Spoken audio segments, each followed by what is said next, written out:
ഓൽക്കിതിനെ കുറിച്ച് അറിയില്ല എങ്ങനെയായിരിക്കും എന്നൊന്നും. ഇറങ്ങുമ്പോൾ തന്നെ എൻ്റെ മനസ്സിലുണ്ട് ഫാമിലി ആരെങ്കിലും എന്തെങ്കിലും ഇതിനെ പറ്റി ചോദിച്ചാൽ എനിക്ക് പറഞ്ഞു കൊടുക്കാൻ പറ്റും. ഇതിൻ്റെ അനിയത്തിമാരിൽ കുറേ ആൾക്കാരൊക്കെ ഉണ്ടാവും. ആ പ്രായത്തിൽ നമുക്ക് പറഞ്ഞാൽ കേൾക്കില്ല.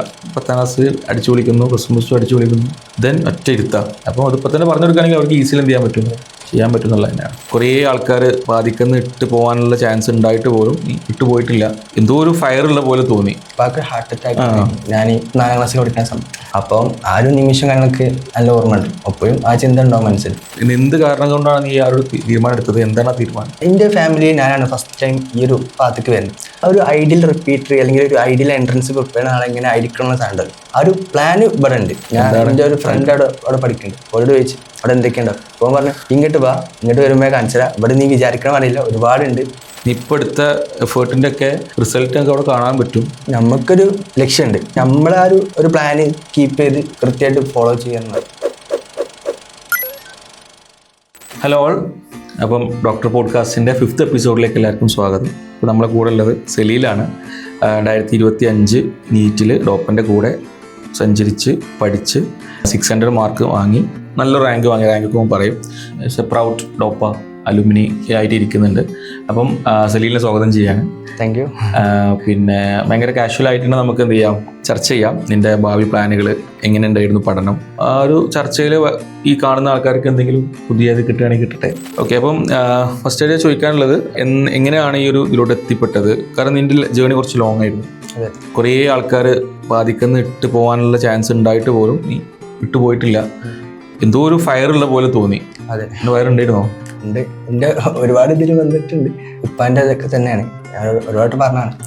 നമ്മളെപ്പോഴും ഡൗൺ ആകുമ്പോൾ നമ്മളെപ്പോഴും ഡൗൺ ആകുമ്പോൾ മാർക്ക് പറയുമ്പോഴാണ്. അപ്പോൾ മാർക്ക് പറയുമ്പോൾ ഡൗൺ ആകുമ്പോൾ ആ ഒരു ഇത് മനസ്സിൽ വരും. അപ്പോൾ പിന്നെ നമ്മൾ വീണ്ടും ഇരുന്ന് പഠിക്കും. അങ്ങനെയാണ്.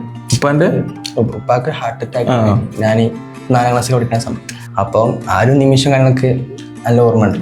അപ്പം എപ്പോഴും ആ ചിന്ത ഉണ്ടാവും മനസ്സിൽ. ആ ഒരു ചിന്ത എങ്ങനെയാണ് നിന്നെ ഇതിലോട്ട് ഡ്രൈവ് ചെയ്ത്? എന്താ വെച്ചാൽ നമ്മൾ മാർക്ക് പറയുമ്പോഴാണ് നമ്മൾ ഇതിനെ കുറിച്ച് ചിന്തിക്കുക. മാർക്ക് കൂടും ഉണ്ടാകുമ്പോൾ നമ്മൾ അതിലങ്ങ് പോകും. മാർക്ക് പറയുമ്പോൾ പിന്നെ ഓക്കെ, ഇനി ഇത് കിട്ടിയില്ലെങ്കിൽ ഇനിയിപ്പം ഞാൻ വിചാരിച്ച പോലെ ഒന്നും ആവില്ലല്ലോ, എനിക്ക് എങ്ങനെങ്കിലും ഈ പാത്ത് എത്തണം, ഡോക്ടർ ആവണം. അതെ, അതായത് ഉപ്പാക്കും എൻ്റെ ഫാമിലിയിൽ ഞാനാണ് ഫസ്റ്റ് ടൈം ഈ ഒരു പാത്തേക്ക് വരുന്നത്. സോ എനിക്ക് ആ രീതിയിൽ ഫാമിലീൻ്റെ രീതിയിൽ പറഞ്ഞു തരാൻ വേണ്ടി അങ്ങനെ ആരും ഉണ്ടായിരുന്നില്ല. പക്ഷെ നാട്ടിൽ ആൾക്കാരൊക്കെ ഉണ്ട്. നാഫിയൊക്കെ ഉണ്ട്, ഞാൻ പറഞ്ഞിട്ടുണ്ട്. നാഫിയൊക്കെ ഇപ്പോൾ മാലപ്പ മെഡിക്കൽ കോളേജിൽ നിന്ന് പഠിച്ചിറങ്ങിയിട്ടുണ്ട്. അപ്പം അവരോട് ഞാൻ എന്തൊക്കെ കാര്യം ചോദിച്ചു. പിന്നെ റമീസ്ക ഉണ്ട്. അവരൊക്കെ നാട്ടിൽ നിന്ന് പറഞ്ഞിരുന്നെങ്കിലും ആദ്യം മുതലേ ഇങ്ങനെ ഒരു സാധനം കിട്ടിയിട്ടുണ്ടായിരുന്നില്ല. അപ്പോൾ അതുകൊണ്ട് പിന്നെ +2 കഴിഞ്ഞപ്പം മാർക്കുള്ള കുട്ടികളൊക്കെ എന്ത് ചെയ്യുന്നു, റിപ്പീറ്റ് കുറേ ആൾക്കാർ എൻ്റെ സ്കൂളിൽ നിന്ന് എൻ്റെ ക്ലാസ്സിൽ നിന്ന് ഒരുപാട് പേര് ഏകദേശം പൗതിൻ്റെ അടുത്തൊക്കെ റിപ്പീറ്റ് പോയിട്ടുണ്ടായിരുന്നു. പിന്നെ ഒരു സ്കൂളിലായിരുന്നു SSHSS മൂർക്കനാട്. അപ്പോൾ എന്താ വെച്ചാൽ പിന്നെ ഓരോ റിപ്പീറ്റ്, രണ്ടാമത്തെ റിപ്പീറ്റ് ചെയ്യുമ്പോൾ ഓരോ ആൾക്കാർ വേറെ ബൈക്ക് പോയിട്ടുണ്ട്. ഞാനും പിന്നെ കുറച്ച് ഫ്രണ്ട്സ്, ഞങ്ങളിപ്പോൾ ഒരു 4-5 പേര് പ്രാവശ്യം കയറാൻ നിൽക്കുന്നുണ്ട് ഞങ്ങളുടെ സ്കൂളിൽ. ഓക്കെ, അപ്പോൾ ഇതാണ് ഞങ്ങൾ +2 മാർക്കുള്ള കുട്ടികളൊക്കെ എന്തിനാണ് പോകുന്നത്. പിന്നെ ഞാനും അങ്ങനെ ഇറങ്ങി. ബേസിക്കലി അങ്ങനെയാണ്. അതായത് വലിയ പ്ലാൻ ഇല്ലെങ്കിലും ഇങ്ങനെ സാധനം ഉണ്ട് ഉള്ളിൽ. പക്ഷെ അത് എങ്ങനെ ഇതാക്കണമെന്നോ എന്തോന്നും അറിയില്ല. അപ്പോൾ ഇവരൊക്കെ റിപ്പീറ്റ് പോകുന്നുണ്ട്. അപ്പോൾ ഓക്കെ, എൻ്റെ മനസ്സിൽ ഇങ്ങനെ സാധനം ഉണ്ടല്ലോ, അപ്പോൾ ഞാൻ ഇറങ്ങിയേക്കാം. അങ്ങനെ ഇറങ്ങി. +1 ഇത്രയും വലിയൊരു ആഗ്രഹം ഉണ്ടായിട്ട് +1 ചെയ്തില്ല. അല്ല, എനിക്ക് എൻട്രൻസ് പഠിക്കാൻ എല്ലാവരും പറയുമ്പോൾ എൻ്റെ സ്കൂളിൽ ആ സമയത്ത് ആരും പഠിച്ച നമ്മൾ ഒപ്പാരെങ്കിലും നന്നായി പഠിക്കണ കാണുമ്പോൾ നമുക്ക് ഇതൊക്കെ എന്തോ ചെയ്യണ്ടെന്നാ ചോദിച്ചപ്പോൾ എന്താ ചെയ്യണത്. പക്ഷെ ഞങ്ങൾ സ്കൂളിൽ അങ്ങനെ ആരും കണ്ടില്ല.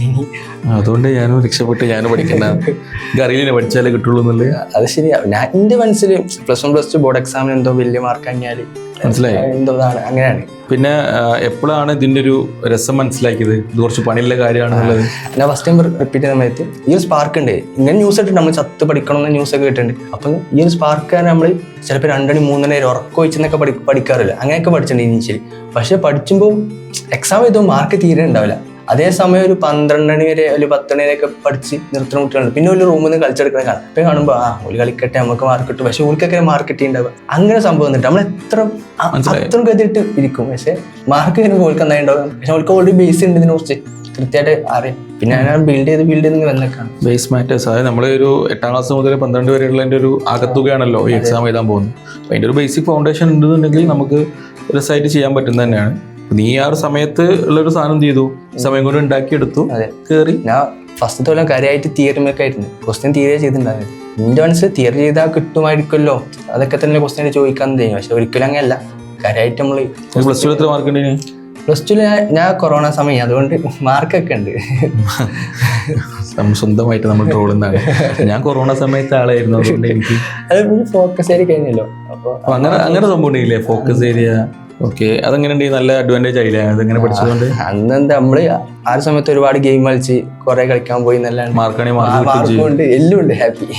അപ്പം നീ ഇപ്പം ഫസ്റ്റിൽ കഴിഞ്ഞു, കുറെ ജേണി ഉണ്ടായിരുന്നു ഞാൻ പറഞ്ഞില്ലേ. അപ്പം എന്താണ് നീ ഈ ഒരു സമയത്ത് എടുത്ത ഒരു ബോൾഡ് ഡിസിഷൻ എന്ന് പറയാൻ നിനക്ക് എന്താ ഈ ജേണിയിൽ? ഒറ്റ ഡിസിഷൻ, അതായത് ഇത് കിട്ടിയിട്ട് അടുങ്ങുന്ന സാധനം ഉണ്ടല്ലോ, ഏതായാലും ഇറങ്ങി. അത് മനസ്സിലായി, ഡിസിഷൻ ഉണ്ടാവുമല്ലോ ഈ ഒരു സമയത്ത്. നമ്മുടെ ഡിസിഷൻ മേക്കിങ് ഭയങ്കര വലിയ കാര്യമാണ്. നീ എടുത്തതുകൊണ്ടാണ് നീ ഇപ്പോൾ ഇവിടെ നിൽക്കുന്നത്. കുറെ ആൾക്കാർ പറയും അത് കുറെ ആയാലും എന്താ നിർത്തി പോയിക്കൂടെ എന്നൊക്കെ പറയുന്ന ആൾക്കാരുണ്ടാവും. ഫാമിലിയിൽ നിന്ന് ചോദിക്കും, നിനക്ക് തന്നെ ചോദിക്കുന്നുണ്ടാവും, കാരണം അടുത്ത കൊല്ലം റിസ്ക് ആണെന്നുള്ളത്. അപ്പോൾ ഇങ്ങനെയൊക്കെ ചോദിക്കുന്ന സമയത്ത് എന്താണ് നീ എന്ത് കാരണം കൊണ്ടാണ് നീ ആ ഒരു തീരുമാനം എടുത്തത്? എന്താണ് ആ തീരുമാനം? ഞാൻ പറഞ്ഞല്ലോ, ഞാൻ ഇറങ്ങുമ്പോൾ തന്നെ എൻ്റെ മനസ്സിലുണ്ട്, അതായത് ഫാമിലി ആരെങ്കിലും എന്തെങ്കിലും ഇതിനെ പറ്റി ചോദിച്ചാൽ എനിക്ക് പറഞ്ഞു കൊടുക്കാൻ പറ്റും. ആൾക്കാരെങ്കിലും ചോദിക്കും, ഞാൻ അത്യാവശ്യം കുഴപ്പമില്ലാതെ പഠിച്ചായതുകൊണ്ട് എനിക്കെന്തോ അറിയാവുന്ന ഓലെ മനസ്സിൽ. പക്ഷെ അങ്ങനെയൊന്നുമില്ലല്ലോ, നമ്മളിത് പഠിച്ചു കഴിഞ്ഞിട്ടല്ലേ അറിയണ്ടാവുള്ളൂ. പോലും എന്തെങ്കിലും ചോദിക്കുമ്പോൾ പറഞ്ഞു കൊടുക്കാൻ പറ്റണം. മെഡിക്കൽ കാര്യങ്ങളൊക്കെ എനിക്കതല്ല, എന്തെങ്കിലും എന്നോട് ചോദിച്ചാൽ എനിക്ക് റിപ്ലൈ കൊടുക്കാൻ പറ്റണം. അത് എന്തായാലും ഇപ്പൊ കറക്റ്റ് ഈ ഒരു ഫീൽഡ് ആകുമ്പോൾ അത്ര ഇതാണ്. അങ്ങനെ തീരുമാനം എടുത്തു, വന്നു. ആ ഒരു ജേണി ഉണ്ടായിരുന്നു. അപ്പം ഇടയ്ക്കിടയ്ക്ക് എന്തായാലും ഈ ജേണിയിൽ ഡൗൺ ആവും, അപ്പാവും, ഡൗൺ ആവും, അപ്പാവും. അപ്പൊ അതെങ്ങനെയാ ഹാൻഡിൽ ചെയ്തിട്ടുണ്ടായിരുന്നു? അത് ഒപ്പം ഫ്രണ്ട്സ് ഉണ്ടാവുമല്ലോ, ഫ്രണ്ട്സോട് കാര്യം പറയാം, അപ്പോൾ ഓരോ സിറ്റുവേഷൻ പറഞ്ഞുതരും. ഓനും ഡൗൺ ആണ്, അപ്പൊ ഞാൻ ഓക്കെ, സംഭവം സെറ്റാണ്. അങ്ങനെയാണോ? അതായത് ഞാൻ കാര്യമായിട്ട് ഫാമിലിനോട് ഓൾക്ക് ഇതിനെക്കുറിച്ച് അറിയില്ല, ലൈക്ക് എങ്ങനെയായിരിക്കും എന്നൊന്നും. ഓല് ചോദിക്കാനായിട്ട് ഫുഡ് അയച്ചോന്നോ ഉറങ്ങിയോന്നൊക്കെ ചോദിച്ചോളൂ. നമ്മൾ ഫ്രണ്ട്സിനോട് പറയാം പോലും അത് ഇങ്ങനെയൊക്കെ ചെയ്താൽ മതി. ഇനി പോലും ഡൗൺ ആക്കുന്ന സമയത്ത് നമ്മളും പറയും ഇതേമാതിരി മ്യൂച്വൽ അങ്ങോട്ടും ഇങ്ങോട്ടും സപ്പോർട്ട് ചെയ്തിട്ട് പോവാം. അപ്പം ആ രീതിയിൽ ജേണി പോയി. അപ്പോൾ എന്താണ് ഡോപ്പറിനെ സംബന്ധിച്ച്? പിന്നെ നമ്മൾ തേർഡ് ബെസ്റ്റ്, നല്ല റിസൾട്ടാണ് ഈ വർഷം. എന്തായാലും 100 കേരള റാങ്ക് വരട്ടെ, 100-ന്റെ 80-ന്റെ ഒക്കെ അറൗണ്ട് ആയിട്ട് വരാൻ ചാൻസ് ഉണ്ട്. പിന്നെ എന്താണ് ഡോപ്പയിൽ നിനക്ക് വിശ്വസിക്കാൻ, നീ ഡോപ്പ ട്രസ്റ്റ് ചെയ്തല്ലോ, അതിനുള്ള റീസൺ എന്താ? അതായത് ഞാനിപ്പോൾ ആദ്യം റിപ്പീറ്റ് ചെയ്ത സ്ഥലത്ത് എൻ്റെ ഉമ്മ ഇപ്പം അവിടെ തന്നെ പോയി ഓൾറെഡി അസിസ്റ്റ് ഇതായിട്ടല്ലേ വന്നു. പക്ഷേ ഇവിടെ പഠിച്ച ചങ്ങായി പറഞ്ഞ് കേട്ടിട്ടുണ്ട്, ഇവിടുത്തെ ഗ്രാൻഡ് റിവിഷൻ എക്സാംസ് ആണുണ്ടല്ലോ, അത് നമ്മൾ റിവൈസ് ചെയ്ത് പോണ പരിപാടി. അതെനിക്ക് ഭയങ്കര അട്രാക്ട് ചെയ്തിട്ടുണ്ട്. പക്ഷെ ഉമ്മ ഇപ്പം എന്നോട് വേറെ വീണ്ടും അവിടെ തന്നെ പറഞ്ഞപ്പോഴും എന്നെ അട്രാക്ട് ചെയ്ത സാധനം ഇതാ, നമ്മൾ റിവൈസ് ചെയ്ത് പോകണം. കാരണം ഞാനായിട്ട് പ്ലാൻ ഉണ്ടാക്കുമ്പോൾ പാലിക്കാൻ പറ്റില്ല. അപ്പോൾ ഈ സിസ്റ്റം ഫോളോ ചെയ്യുക, അത് അങ്ങനെ ഇവിടെ വന്നത് ഡോപ്പിൽ വന്നു റിവിഷൻ. ഒരു ഐഡിയൽ റിപ്പീറ്ററി അല്ലെങ്കിൽ ഒരു ഐഡിയൽ എൻട്രൻസ് പ്രിപ്പയർ ചെയ്യുന്ന ആളെങ്ങനെ ആയിരിക്കണം എന്ന സാധനം ഉണ്ടല്ലോ, ആ ഒരു പ്ലാൻ ഇവിടെ ഉണ്ട്. നമ്മളത് ഫോളോ ചെയ്തെന്നുള്ളൂ. എന്താണ് ഏറ്റവും ഇഷ്ടമായത്? അതൊക്കെ തന്നെ വിചാരിച്ച പോലെ കിട്ടിയോ, അതോ ബിരിയാണി ഉപയോഗിച്ചിട്ട് എന്നിട്ട് കഞ്ഞിയാണ് കിട്ടിയത്? ഒരിക്കലും അല്ല, വിചാരിച്ചതിനേക്കാളും കിട്ടിയെന്ന് പറയാം. ലൈക്ക് നമ്മൾ ഒരുപാട് എക്സാംസ് എഴുതി കിട്ടുന്ന സാധനം ഉണ്ടല്ലോ, ഒരു എക്സ്പീരിയൻസ്. ചില ക്വസ്റ്റ്യൻ കണ്ടിട്ട് നമുക്ക് ഇവിടേക്ക് ഒരു ഇതുണ്ടാവും, അങ്ങനെ എത്തിക്കാൻ പറ്റും നമുക്ക് കണ്ടുള്ള ഇത് വെച്ചിട്ട്. റിവിഷൻ പ്ലാൻ ആയിക്കോട്ടെ, പിന്നെ നമ്മൾ ഓരോ വർഷം ഇങ്ങനെ അപ്ഡേറ്റ് ചെയ്യുന്ന പ്ലാനാണ്. അപ്പം അടുത്ത കൊല്ലം റിപ്പീറ്റ് ചെയ്യാൻ പോകുന്ന ആൾക്കാരുടെ റിവിഷൻ പ്ലാൻ എൻ്റെ ഡിഫറെൻ്റ് ആവും. അത് നമ്മൾ മാറ്റും, അങ്ങനെ മാറ്റി വരും. പിന്നെ അപ്പം ആ രീതിയിൽ എന്തായാലും നമ്മൾ ട്രസ്റ്റ് ചെയ്തതിന് താങ്ക്സ്. ഇതാണ് നിന്റെ ജേണി എന്ന് പറയുന്നത്. പിന്നെ എന്തെങ്കിലും ഒരു കൈൻഡ് ഓഫ് ഇൻസ്പിറേഷൻ, ഇങ്ങനെ ഒരു ഡോക്ടർ ആവണം, അങ്ങനെ എന്തെങ്കിലും ഉണ്ടോ? ഈ കൈൻഡ് ഓഫ് ഡോക്ടർ ആവണം. അങ്ങനെ അരീക്കോട് നിന്ന് കുറേ ഡോക്ടർമാരും കുറേ എഡ്യൂക്കേറ്റഡ് ആൾക്കാരുള്ള സ്ഥലമാണ്. അങ്ങനെ എന്തെങ്കിലും ഒരു ഇൻഫ്ലുവൻസ് ഉണ്ടായിരുന്നു? അല്ല, മൊത്തത്തിൽ ഒരാളെ പോലെ ആവണം എന്നോ എന്തെങ്കിലും? ഞാൻ പറഞ്ഞു നാഫിയാക്ക് അവര് സ്റ്റാറ്റ് സ്റ്റോറി വെക്കേണ്ട ആലപ്പുഴ പഠിച്ചുകൊണ്ടിരിക്കുന്ന സമയത്ത്. അപ്പൊ അത് കാണുമ്പോൾ അതായത് അവർക്ക് എൻ്റെ അതേ ഒരു ടേസ്റ്റാണ്. ഫുട്ബോളും കാര്യങ്ങളും കളിക്കുന്നുണ്ട്, എൻജോയ് ചെയ്യുന്നുണ്ട്, അതോടൊപ്പം പഠിക്കുന്നുണ്ട്. അതേമാതിരി ലൈക്ക് രണ്ടും മെയിൻ പറ്റും, പഠനം മാത്രമല്ല എന്നാൽ കളി മാത്രമല്ല. അങ്ങനത്തെ ഒരാളായിട്ട് മാറണം എന്നാണ് ആഗ്രഹം. എന്തെങ്കിലും പിന്നെ പുതിയ പരീക്ഷണങ്ങളിലേക്ക് ഇറങ്ങാൻ താല്പര്യമുണ്ടോ? അതായത് ഇപ്പം ഓൾറെഡി നീറ്റ് കിട്ടി മെഡിക്കൽ കോളേജിൽ ഇപ്പോൾ കാലിക്കറ്റിന് എന്തായാലും ജോയിൻ ചെയ്യുന്നുണ്ടാവും അല്ലേ? അവിടെ തന്നെ ജോയിൻ ചെയ്യുന്നുണ്ടാവുക. അപ്പം അവിടെ എന്തെങ്കിലും പുതിയ പരിശീലന കളരിലേക്കൊക്കെ പോകാൻ താല്പര്യമുണ്ടോ? എന്താ പറയാ, ഞാൻ എൻ്റെ ഒരു ഫ്രണ്ട് അവിടെ പഠിക്കുന്നുണ്ട്, അവരോട് ചോദിച്ചു അവിടെ എന്തൊക്കെയുണ്ടാവും. അപ്പോൾ പറഞ്ഞു ഇങ്ങോട്ട് വരുമ്പോൾ കാണിച്ചാൽ ഇവിടെ നീ വിചാരിക്കണം അറിയില്ല, ഒരുപാടുണ്ട്. അപ്പോൾ അതൊന്ന് എക്സ്പീരിയൻസ് ചെയ്യാൻ നിൽക്കുക. ആ ഒരു ക്യൂരിയോസിറ്റിയോട് കൂടി പോകണമെന്നുള്ളതാണ്. എല്ലാത്തിലും ക്യൂരിയോസിറ്റി ഉണ്ടാകുക, നമുക്ക് ചെയ്യാൻ പറ്റുന്ന കാര്യം പറ്റാത്ത കാര്യങ്ങളുണ്ട്. പിന്നെ ഞാൻ പറഞ്ഞില്ലേ, ആദ്യം നമ്മൾ എന്ത് ചെയ്യണം, ഒന്ന് ഒബ്സർവ് ചെയ്യണം. നമ്മൾ കാര്യം ചെയ്യാൻ പോവുകയാണെന്നുണ്ടെങ്കിൽ എന്തിലോട്ട് പുതിയ സാധനത്തോട്ട് പോകുകയാണെങ്കിൽ കോളേജിനെ ഈ ഒബ്സർവ് ചെയ്യണം. ഒരേപോലെ ആണെന്നുണ്ടെങ്കിൽ ഒബ്സർവ് ചെയ്ത് എവിടെയാണ് ഞാൻ ഫിറ്റ് ആവുക, ഇവിടെ പോവുകയാണെന്നുണ്ടെങ്കിൽ എനിക്ക് കുറച്ചും കൂടി എന്ത് ചെയ്യാൻ പറ്റും, എക്സൽ ചെയ്യാൻ പറ്റും, എല്ലാം കൂടി നമുക്ക് വലിച്ചു ചെയ്യാൻ കഴിയും. അങ്ങനെയാണെന്നുണ്ടെങ്കിൽ കുറച്ചും കൂടി എന്ത് ചെയ്യാൻ പറ്റും, ടൈം എടുക്കുക, ടൈം ചെയ്താൽ മതി. അല്ലാതെ നേരെ അഗ്രസീവായിട്ട് കയറി. രസമാണ് കോളേജ്, ഒരു 5.5 കൊല്ലം നീക്ക് എന്ത് ചെയ്യാം, നീ ഇപ്പോൾ എടുത്ത എഫേർട്ടിൻ്റെ ഒക്കെ റിസൾട്ടൊക്കെ അവിടെ കാണാൻ പറ്റും. അത് മാത്രമല്ല നമ്മൾ പിന്നെ ഭയങ്കര അഡ്വാൻറ്റേജ് ആണ് കാലിക്കറ്റ് മെഡിക്കൽ കോളേജ് പഠിക്കുന്ന ആ പ്രിവിലേജ് ഉണ്ട്.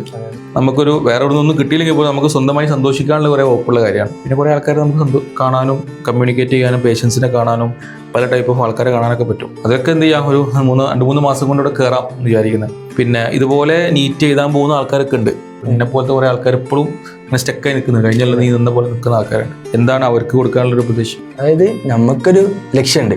അപ്പം എന്തായാലും മാർക്ക് കുറയണാവട്ടെ കൂടണാവട്ടെ, എന്തായാലും നമ്മളെ ഒരു പ്ലാന് കീപ്പ് ചെയ്ത് കൃത്യമായിട്ട് ഫോളോ ചെയ്യുന്നതാണ്. ഉറപ്പായിട്ടും നമ്മൾ എത്തുക. ഇപ്പം ആദിത്യം ഉണ്ടല്ലോ ഇവിടുത്തെ ടോപ്പർ, അപ്പോൾ ഇടയ്ക്കിടയ്ക്ക് അവൻ്റെ കസിനെ കാണാൻ കഴിഞ്ഞല്ലോ. അതെ, കസിനെ കാണാൻ വേണ്ടി കയറി. അപ്പോൾ ഞങ്ങൾ ഇപ്പോൾ സംസാരിക്കുമ്പോൾ അറിയാം കോഴിക്കോട് മെഡിക്കൽ കോളേജ്. അപ്പോൾ ഉള്ളിലൊരു പേടി ഉണ്ടാവും, ഇനി ഇത് കിട്ടുമോ, കാരണം അത്രയും വലിയ കട്ട് ഓഫാണ് കഴിഞ്ഞൊക്കെ ഉണ്ടായി അവിടുത്തെ കോഴിക്കോട് കയറാൻ. അപ്പം പക്ഷെ ഞങ്ങളെപ്പോഴും പറയാം കിട്ടും അങ്ങനെ തന്നെ. ഞങ്ങൾ ആരോട് സംസാരിച്ചു എവിടെ കയറാം കോഴിക്കോട്. ആ ഒരു പോസിറ്റീവ് സാധനം ഉണ്ടല്ലോ, അത് ത്രൂ ഔട്ട് മെയിൻറ്റെയിൻ ചെയ്യുക. നമ്മൾ എത്ര ഡൗൺ ആയാലും ആ സാധനം മെയിൻറ്റെയിൻ ചെയ്യാൻ ശ്രമിക്കാം. ശരിയാണ്, ഉള്ളിൽ പേടി ഉണ്ടാവും, കിട്ടും.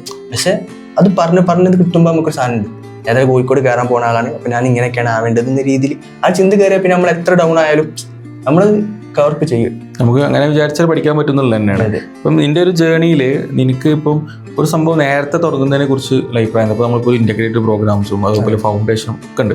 ഈ ഒരു അഡ്വർടൈസ്മെന്റ് അല്ല ഞാൻ പറയുന്നത്, നോർമലി നേരത്തെ തുടങ്ങുന്നൊരു കാര്യമുണ്ട്, ഭയങ്കര ഇമ്പോർട്ടൻ്റ്. അതില്ലാത്തതുകൊണ്ട് എനിക്കിപ്പോൾ എന്താ പറയുക 3 വട്ടം ചെയ്യേണ്ടി വന്നു. 3ാമത്തിലാണ് കയറുന്നത്. ഓക്കെ, ഇപ്പോൾ 10ാം ക്ലാസ് കഴിഞ്ഞ പിള്ളേരൊക്കെ നമ്മളിപ്പോൾ A+ൻ്റെ ഒരു സംഭവമൊക്കെയാണ് സമ്മാനം കൊടുക്കാനൊക്കെ പോകുന്ന സമയത്ത് എന്താണ് ആഗ്രഹം, അത് ചെയ്യാം. നമ്മളിങ്ങനെ ഒരു സിമ്പിളായിട്ട് എടുക്കുന്നത്. കാരണം A+ കിട്ടിയപ്പോൾ ഓക്കെയാണ്, നല്ല അച്ചീവ്മെൻ്റ് ആണ്. ബട്ട് ഈ ആൾക്കാരനെ എന്ത് ചെയ്യും, +2 സമയത്ത് കുറച്ചും കൂടി താഴെ. പിന്നെ ഈ പറയുന്ന ആഗ്രഹത്തോട് വരുന്ന സമയത്ത് എങ്ങനെയാണ് ആ ഒരു സിറ്റുവേഷൻ ഫേസ് ചെയ്യണം എന്നുള്ളവർക്ക് അറിയില്ല. അതായത് റിപ്പീറ്റ് ചെയ്യാൻ വരുന്നു, നീറ്റ് ആയിക്കോട്ടെ JEE ആയിക്കോട്ടെ ഏതായിക്കോട്ടെ. അപ്പോൾ അങ്ങനത്തെ കുറേ ആൾക്കാരുണ്ട്. ശരിക്ക് നിങ്ങളെപ്പോലത്തെ ഈ ഒരു ജനറേഷനോട് കണക്ട് ചെയ്യുന്ന ആൾക്കാർക്കാണ് കുറച്ചും കൂടി പറഞ്ഞെടുക്കാൻ പറ്റും. നമ്മളൊക്കെ പറയുമ്പോൾ പറയും ഇയാൾ എന്താ ഈ പറഞ്ഞത്, ഇങ്ങനെ ഒന്നും കഴിഞ്ഞിട്ടുള്ളൂ പറയും. അത് ഒരിക്കലും അങ്ങനെയല്ല. നമ്മൾ +1 എന്താണോ സ്റ്റേറ്റിന് വേണ്ടി പഠിക്കുന്നത് അത് തന്നെ ഇപ്പോൾ എൻട്രൻസ് പഠിക്കാറുള്ളത്. തിയറി കണ്ടന്റ് ഒക്കെ സെയിമാണ്. അതിൻ്റെ ഒപ്പം കുറച്ചൊന്ന് പ്രാക്ടീസ് കൂടി ചെയ്ത് പോകണമെന്നുള്ളൂ. നമ്മൾ വിചാരിച്ചും സ്റ്റേറ്റിന് പഠിക്കണ വേറെ എൻട്രൻസിന് വേറെ, അങ്ങനെയല്ല ഒരിക്കലും. ഇത് കണ്ടന്റ് തിയറി തന്നെ പഠിക്കുക, പക്ഷെ ഒപ്പം കുറച്ചും കൂടി ചെയ്ത പ്രാക്ടീസ് അതൊപ്പം ഒന്ന് കൊണ്ടുപോയാൽ മതി. അപ്പം അത് കുട്ടികൾ എന്ത് ചെയ്യണം? അപ്പോൾ എനിക്ക് അനിയനുണ്ടോ? അനിയുണ്ട്. അനിയത്തി അനിയനല്ലോ? അനിയത്തിയുണ്ട്. അനിയൻ എത്ര ക്ലാസ്സിലാണ്? അനിയൻ PA. അങ്ങനത്തെ ആൾക്കാരോടൊക്കെ എന്ത് ചെയ്യാം, പറഞ്ഞു കൊടുക്കുക. അപ്പോൾ ഉപ്പ എപ്പോഴും പറയും ഈ ഇപ്പോൾ നല്ല സ്ഥലത്ത് എത്തിയിട്ട് വേണം ഓൻ വരുമ്പോൾ ഈ പറഞ്ഞു കൊടുക്കാൻ, അങ്ങനെ പറയും. അപ്പോൾ അങ്ങനെ ഇപ്പോൾ ഞാൻ നിൽക്കുന്നത് പറഞ്ഞു കൊടുക്കുക, എല്ലാവർക്കും പറഞ്ഞു കൊടുക്കുക. പിന്നെ അപ്പം എനിവേ നല്ല രീതിയിൽ കാഴ്ച വെച്ചിട്ടുണ്ട്. നിന്റെ ഹാർഡ് വർക്കിന് റിസൾട്ട് വന്നിട്ടുണ്ട്. പിന്നെ ഇതേപോലെ നന്നായിട്ട് ഹാർഡ് വർക്ക് ചെയ്തിട്ടൊരു ബ്രിമ്മിലൊക്കെ പോയ ആൾക്കാരൊക്കെ ഉണ്ട്. ശരിക്കും ഈ പറഞ്ഞ പോലെ നമ്മൾ എടുക്കുന്ന തീരുമാനം ഭയങ്കര ഇമ്പോർട്ടൻ്റ് ആണ്. നമ്മൾ ഫസ്റ്റ് തീരുമാനം എടുക്കുക എന്നുള്ളതാണ്.